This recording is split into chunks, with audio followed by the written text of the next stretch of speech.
¿En dónde estamos parados? Se ha informado de un cese al fuego por razones humanitarias, pero pareciera que la guerra no se detiene mediáticamente, la guerra de narrativas, y creo que es hasta desgastante precisamente esta guerra al otro lado del mundo. ¿En dónde estamos parados? Danos un norte de hacia dónde se va o dónde estamos parados en esta situación. Mira, en el plano geopolítico, y voy a bajar de niveles hasta el plano de la vida cotidiana, pero si me permites, en el plano geopolítico, estamos en el punto en donde Estados Unidos quería tener al mundo. Hay un autor que se llama Graham Allison. Graham Allison es el creador de los modelos de política exterior en países occidentales. Todo el mundo lo toma como referencia en las diferentes facultades de las universidades, sobre todo de ciencia política y de relaciones internacionales. Bueno, Graham Allison en el año 2013 escribió un artículo en un periódico y después ese artículo se convirtió en libro para el año 2017 y hablaba de la guerra del Peloponeso, en donde Tucídides advierte de la trampa, y la trampa de Tucídides, esto es bien importante que la gente tome nota, que lo revisen más a fondo posteriormente, porque este teórico Graham Allison, cuando habla de la trampa de Tucídides, hablaba de cómo una potencia que va medio en decadencia se siente amenazada cuando emergen otros posibles competidores y se encuentran en camino de colusión a una guerra. En este caso, el que está en la cima, si se está sintiendo debilitado o se está sintiendo retado y ve que hay posibilidades de que el orden cambie, y si el orden cambia, el orden institucional, el orden militar, el orden financiero, el orden comercial cambia, entonces mueve sus tentáculos para evitar que los posibles competidores lleguen a la cima y por lo menos le disputen el liderazgo del mundo. Yo lo he dicho en diferentes medios de comunicación, considero que en el plano comercial y económico Rusia no es competencia todavía para Estados Unidos, pero sí lo es en el plano militar. En el plano militar difícilmente encuentras en el mundo un país con la capacidad bélica y la capacidad de destrucción de Rusia. Me parece que ni siquiera Estados Unidos en un duelo tendría oportunidad de derrotar a Rusia. Lo digo con mucha responsabilidad. En el plano comercial, Estados Unidos ve en su principal enemigo justamente a China. De hecho, Graham Allison, cuando habla de la trampa de Tucídides, decía que con quien estaban en riesgo de colusión, es decir, que ya iban hacia allá apuntando las fuerzas, era con China, y por eso veíamos el cerco que Estados Unidos le tendía a China con la trampa de Taiwán, en donde, por cierto, vimos ayer, 3 de marzo, a Mike Pompeo, ya muy apersonado, como con 90 libras de menos, un hombre ya muy delgado, que tiene otra apariencia física a la que traía cuando era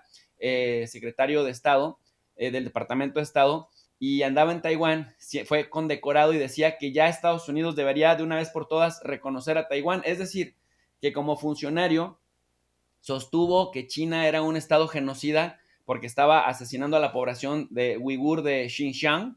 y que tenía que reconocer de una vez por todas como un estado libre e independiente y soberano a Taiwán. Digo, no lo hicieron cuando él estuvo en funciones en la administración de Trump, pero lo que te quiero dar a entender, pues, es que la trampa de Tucídides nos advierte, pues, que una potencia es capaz de movilizar todos sus tentáculos para minimizar, para disminuir, para desgastar a los posibles candidatos a sucederlo. En este orden tripartito, en el plano militar, Rusia es el que lo desafía; en el plano comercial, China es quien lo desafía, y vimos que en 2018 Trump le declaró una guerra comercial abierta, con todo y sin reservas, a China. China le devolvió el efecto espejo, y entonces Donald Trump resintió en la economía estadounidense, digamos, la respuesta china. Después por eso especulaba que el COVID era el virus chino y que era una manera para haberlo cercado y mermado. Y de hecho, Vicente, si te fijas, en algunos estados en donde en 2016, en el Roosevelt, en el Snowball, Estados Unidos ganó Donald Trump, pues ya para 2020, pues ahí en esos mismos estados perdió porque se resintió mucho la guerra comercial contra China. En el caso de Rusia, pues ya vimos, Estados Unidos se ha dedicado a mermar las relaciones, la consolidación de las relaciones comerciales y la cooperación en materia de seguridad con Rusia. Ya no permitieron que los europeos, que están bastante subordinados a Estados Unidos, vean en Rusia un aliado potencial que les estaba brindando seguridad energética,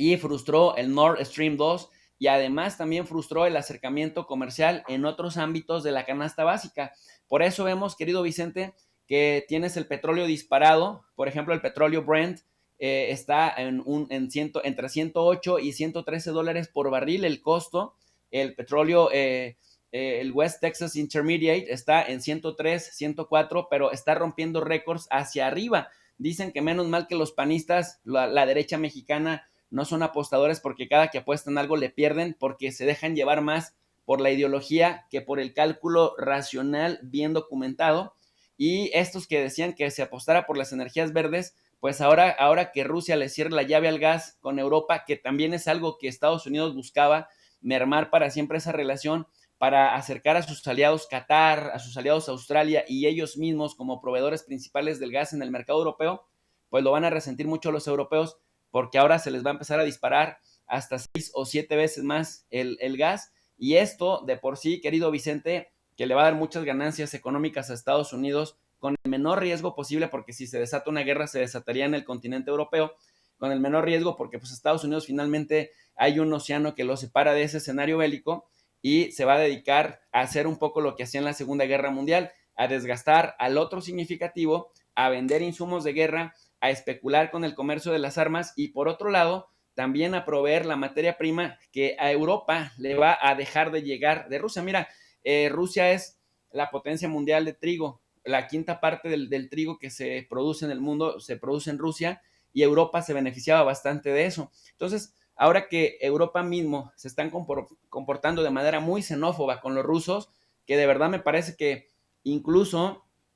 corren el riesgo de caer en lo otro, es decir, en una actitud medio genocida, en el sentido de que tú no puedes mermar psicológicamente ni dañar psicológicamente a una población en razón de su nacionalidad o de su ideología o de su religión o de su idioma. Y en este caso están suspendiendo, por ejemplo, en Italia las pláticas de Dostoyevsky, está la Federación Internacional de Felinos suspendiendo a los criadores de gatos rusos, están también expulsando los de la FIFA, expulsando los del COI, cerraron ya Russia Today y Sputnik News, es decir, también la embestida es brutal en contra de la población civil y dime, querido Vicente, nosotros los civiles no necesariamente, y más en un estado como el Rusia, donde el gobierno es fuerte, los civiles casi no tienen injerencia en las decisiones del Estado como para que se desquiten a la mala con los civiles. Entonces, cuando tú me preguntas cuál es el estado de cosas, el estado de cosas es que en el contexto de la trampa de Tucídides, que ya advertía Graham Allison desde el 2017, y que después Stephen Cohen, este historiador experto en historia moderna de Rusia, decía, nosotros cercamos a Rusia. Si cercamos a Rusia, así como cercas a un oso, Rusia va a responder con la fuerza militar, porque Putin, una vez que toma una decisión militar, jamás se echa para atrás. Nosotros, en lugar de darle salidas diplomáticas, le cerramos todas las salidas diplomáticas y eso permitió y facilitó que los europeos puedan justificar su xenofobia y su rusofobia, porque también recordemos que desde los tiempos del COVID-19, pues por criterios políticos cerraron el paso a la vacuna Sputnik, no había un argumento científico y entonces vino una provocación tras otra. De hecho, tú recordarás, querido Vicente, que en el año 2021, que correspondían a los Juegos Olímpicos del año 2020, a la Federación de Atletismo rusa la penalizaron también argumentando que los rusos se dopaban y entonces el Comité Olímpico Ruso, pues prácticamente desapareció y la gente, los rusos que participaban, porque ya habían hecho su proceso de preparación durante 4 años o 5, tenían que competir a nombre del Comité Olímpico Internacional. Entonces,